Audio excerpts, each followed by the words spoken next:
बैसाख मास मातम अध्याय 10।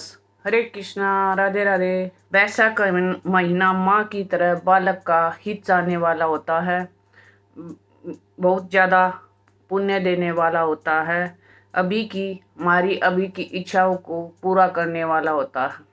बैसाख का महीना भगवान विष्णु को बहुत प्रिय है। इस माह में भगवान विष्णु का ध्यान करते हुए कोई पुण्य कार्य किया जाए तो उसका फल हमें अवश्य ही मिलता है। सभी योनियों में मनुष्य को सर्वश्रेष्ठ माना गया है, अतः प्रत्येक मनुष्य को बैसाख का स्नान जरूर करना चाहिए।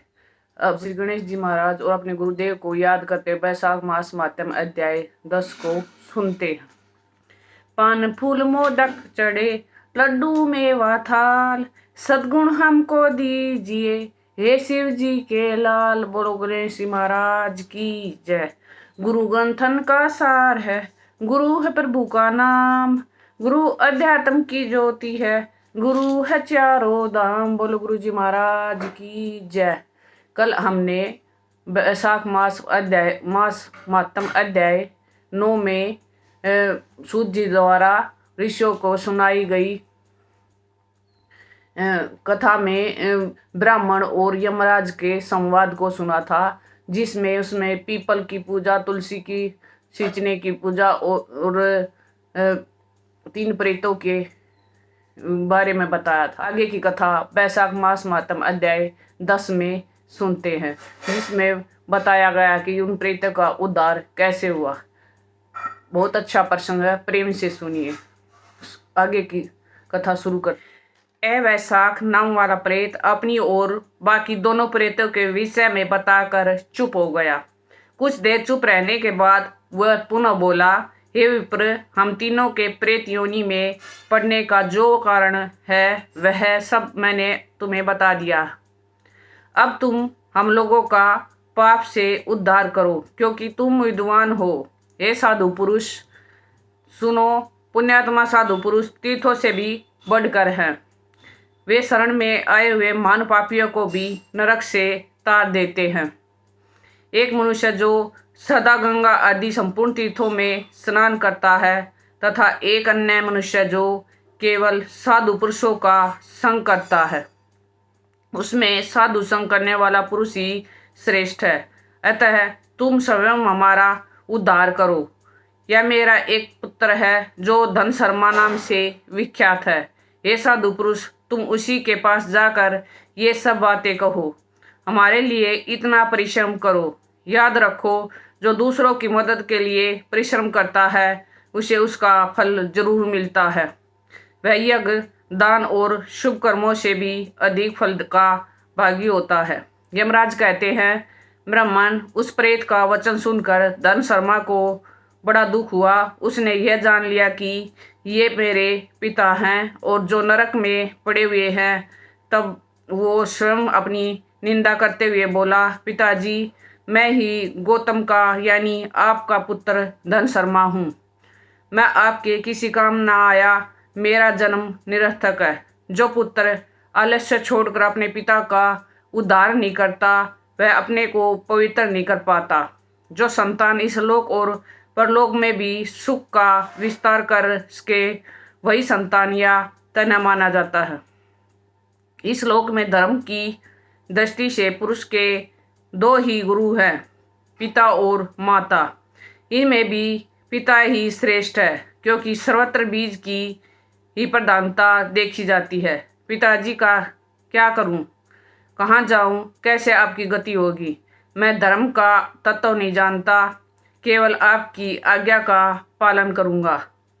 वह वैशाख नाम का प्रेत बोला, बेटा, घर जाओ और यमुना में विधि पूर्वक स्नान करो। आज से 5वें दिन बैसाख की पूर्णिमा आने वाली है, जो सब प्रकार की उत्तम गति प्रदान करने वाली तथा देवता और पितरों के पूजन के लिए उपयुक्त है। उस दिन पितरों के निमित्त भक्ति पूर्वक तिल मिश्रित जल का घड़ा, अन्न और फल दान करना चाहिए। उस दिन जो श्राद्ध किया जाता है वह पितरों को 1000 वर्षों तक आनंद प्रदान करने वाला होता है। जो बैसाख की पूर्णिमा को विधि पूर्वक स्नान करके ब्राह्मणों को खीर का भोजन कराता है वह सब पापों से मुक्त हो जाता है। जो धर्मराज की प्रसन्नता के लिए जल से भरे हुए 7 घड़े दान करता है वह अपनी 7 पीढ़ियों को तार देता है। बेटा, त्रयोदशी की चतुर्दशी और पूर्णिमा को भक्तिपरायण होकर स्नान, जप, दान, होम और श्री माधव का पूजन करो और उसमें जो फल हो हम लोगों को समर्पित कर दो। ये दोनों प्रेत भी मेरे परिचित हो गए हैं, अतः इनको इसी अवस्था में छोड़कर मैं स्वर्ग में नहीं जा सकता। इन दोनों के पाप का भी अंत आ गया है। यमराज कहते हैं, ब्राह्मण बहुत अच्छा कहकर वैद्य श्रेष्ठ ब्राह्मण धन शर्मा अपने घर को गया और वहां जाकर उसने सब कुछ इसी पर तरह किया जिस तरह उसके पिता ने कहा था। वह प्रसन्नतापूर्वक परम भक्ति के साथ बैसाख स्नान और दान करने लगा। बैसाख की पूर्णिमा आने पर उसने आनंद पूर्वक भक्ति से स्नान किया और बहुत से दान करके उन सब को पृथक पृथक पुण्य प्रदान किया। उस पवित्र दान के सहयोग से सब आनंद मगर हो विमान पर बैठकर उसी समय स्वर्ग को चले गए। ब्राह्मणों में श्रेष्ठ धन शर्मा भी श्रुति, स्मृति और पुराणों का ज्ञाता था। वह चिरकाल तक उत्तम भोग भोग कर अंत में ब्रह्मलोक को प्राप्त हुआ। अतः यह वैसाख की पूर्णिमा परम पुण्यमयी और समस्त विश्व को पवित्र करने वाली है। इसका माहात्म्य बहुत बड़ा है, अतः मैंने संक्षेप में तुम्हें इसका महत्व बतला दिया है। जो बैसाख मास में प्रातःकाल स्नान करके नियमों को पालन से शुचित हो भगवान मधुसूदन की पूजा करते हैं वे ही पुरुष धन्य हैं, वे पुण्यात्मा हैं तथा वे ही संसार में पुरुषार्थ के भागी हैं। जो मनुष्य बैसाख मास में सवेरे स्नान करके संपूर्ण यम नियमों से युक्त हो भगवान लक्ष्मीपति की आराधना करता है वह निश्चय अपने पापों का नाश कर डालता है। जो प्रातःकाल उठकर श्री विष्णु जी की पूजा के लिए गंगा जी के जल में डुबकी लगाते हैं उन्हीं पुरुषों ने समय का सदुपयोग किया है। वे ही मनुष्य में धन्य तथा पाप रहित है। बैसाख मास से प्रातःकाल नियमुक्त हो मनुष्य जब तीर्थ में स्नान करने के लिए पैर बढ़ाता है उस समय श्री माधव के स्मरण और नाम कीर्तन से उसका एक एक पग अश्वमेध के समान पुण्य देने वाला होता है। श्री हरि के प्रियतम बैसाख मास के व्रत का यदि पालन किया जाए तो यह मेरु पर्वत के समान बड़े उग्र पापों को भी जलाकर भस्म कर डालता है। विप्रवर, तुम अनुग्रह होने के कारण मैंने यह प्रसंग संक्षेप से तुम्हें बता दिया। जो मेरे कहे हुए इस इतिहास को भक्तिपूर्वक सुनेगा वह भी सब पापों से मुक्त हो जाएगा तथा उसे मेरे लोक में यमलोक में नहीं आना पड़ेगा। बैसाख मास के व्रत का विधि पूर्वक पालन करने से अनेकों बार किए हुए परम हत्या आदि पाप भी नष्ट हो जाते हैं। निश्चित बात यह है कि वह पुरुष अपने 30 पीढ़ी पहले के पूर्वजों के और 30 पीढ़ी बाद की संतानों को भी तार देता है, क्योंकि अनायास ही नाना प्रकार के कर्म करने वाले भगवान श्री हरि को बैसाख मास बहुत ही प्रिय है।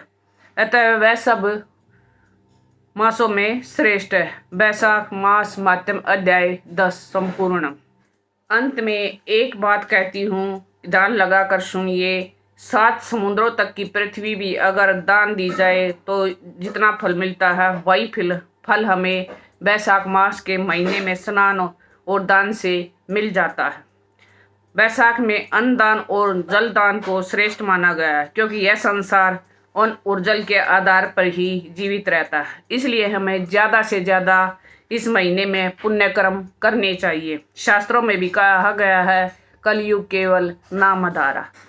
इसलिए हमें ज़्यादा से ज़्यादा नाम जाप करना चाहिए। हर सांस के साथ, हर पल, हर समय भाव के साथ नाम जाप करते रहिए। नाम जाप करके ही हम भक्ति, मुक्ति, शक्ति सब कुछ पा सकते हैं। इसलिए हर समय नाम जाप करते रहिए। हरे कृष्णा कृष्णा कृष्णा हरे हरे, हरे Ram Ram Ram Hare Hare. Please in video को ज़्यादा से ज़्यादा शेयर कीजिए, अपने शास्त्रों का ज़्यादा प्रचार कीजिए। ये भी एक सेवा है। Please like and subscribe my channel and my video. Thank you. Radhe Radhe.